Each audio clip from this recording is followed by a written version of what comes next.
well, since everybody else already stole all of the fish puns, I figured I have to one-up them. So I'm going to do this entire review with my mouth full of water.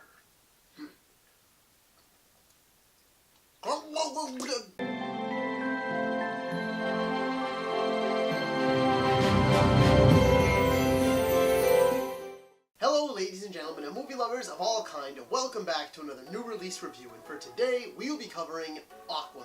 Aquaman was directed by James Wan. It stars Jason Momoa, Amber Heard, and Patrick Wilson. And the story follows Jason Momoa's Arthur Curry, better known as the Aquaman. When he discovers that his brother Orm, King of Atlantis, wishes to start a war with the human world, he must travel to Atlantis with Mira, played by Amber Heard, for the first time in order to confront his brother and stop his plan. So as always folks, we can just dive right into the positives. Firstly is pretty much the cast overall. I mean, I would give like an extra hand to Jason Momoa and Amber Heard for making the movie that much more enjoyable, but the cast across the board is great. Jason Momoa, I figured I was gonna get tired of his badass and my mans, but honestly, the dude's a beast, the dude is a badass, the dude is my man. He's awesome in this movie. He finally made Aquaman cool, so good for him.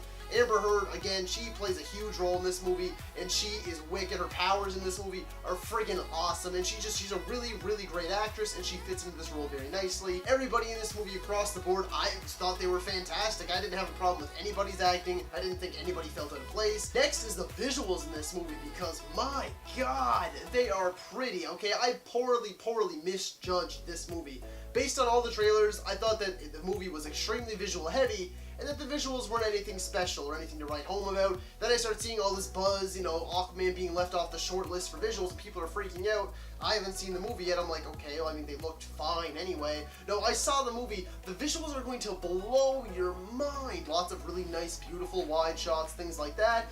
But Atlantis. Wow, Atlantis and the other kingdoms in this movie, wow, they are beautiful, they are bright, they are vibrant. Everything about the visual effects in this movie are incredible. I think this might be the prettiest movie I've ever laid my eyes on. Next is the score to this movie, because the score is epic just like the movie itself. It's awesome. It gets the adrenaline pumping. It makes you feel every moment of this movie, and I adored the score. Next is something that I really didn't expect from this movie that I was really going to enjoy, but that's the lore of this movie. Finding out the backstory to Atlantis and all the other kingdoms, how they got where they are now, being underwater, everything, what they were like before, the thing with the trident that Aquaman has to find, and the different rules, and the way that the world works down there. I think all that lore and all this stuff is super cool. Next is the battles and fights in this movie. They are, again, outstanding. The camera work is very smooth, very nice transitioning. They're exciting, and above all, they're entertaining. You have these big epic battles, you have these much more close personal battles, you have the underwater battles, you have the land battles, all this stuff. They're very awesome, they're very fun to watch. Next is just the fact that this movie feels epic. It is huge, it is grand in scale, and the beautiful thing is it does not feel overbloated, which is something that can happen when you're trying to make an epic movie, but this movie does not. It lands the epic feeling perfectly.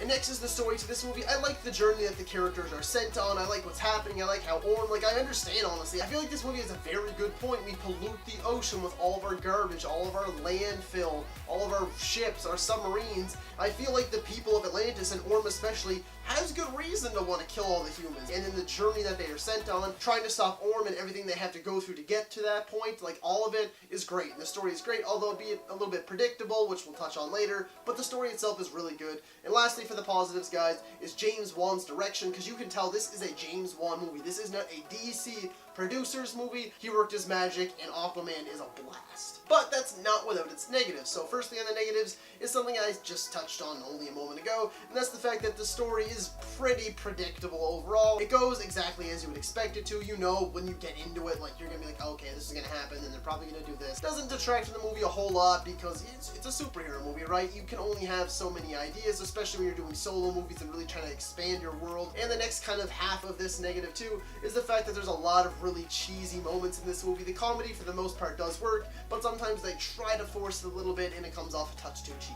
And although I know I said earlier about the score being epic and awesome, the soundtrack, however, itself is not. They, for some reason, felt the need to kind of interject random hip-hop tunes in here every now and then. I mean, put it this way. You have Pitbull, of all people, singing Toto's Africa. Why? I will never be able to answer that. I don't think anyone else will be able to either, but that's just an example, and that's pretty much the rest of the soundtrack in this movie. And last two positives very quickly, there are a few too many like surprise, explosion moments, like, you know, moments where people are having a serious conversation or something serious is happening in the movie, or everything gets quiet and all of a sudden, bad guys break down the wall, bad guys blow up the ceiling.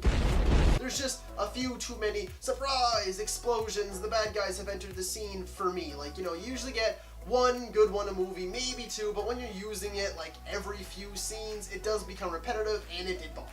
And lastly is that although King Orm is the main villain of the movie, Black Manta is also in here. You see him in the trailer, and he himself, the actor, does a great job. He really fully commits to this. He is menacing, he is badass, and he is awesome. And then when he gets the Black Manta suit, he's even more menacing and more badass and more awesome, and he actually gives Aquaman a really good run for his money, but he is in the movie for far too little a time. I really wish we got more Black Manta. So guys, turns out Aquaman's a blast, which is friggin' awesome. DC really needed to catch a break here. Some people only consider Wonder Woman to be the only good movie in the DCEU. I, however, do not, so I'm going to be giving Aquaman an 8.5 out of 10. So if you like this video, be sure to like, subscribe, and comment. Let me know, what were your thoughts on Aquaman? Do you think it's going to be the saving grace of the DCEU, or do you think it's another flop in its fish bucket? And be sure to check me out on social media. I'm on Facebook, Twitter, and Instagram. Links will be in the description, or you can swim to the end of the video, and you will find it there as well. And be sure to check out my Instagram page every Friday for the Fan Vote Friday. The final round of the Christmas Challenge will be taking place this Friday, so be sure to hop on over there and vote.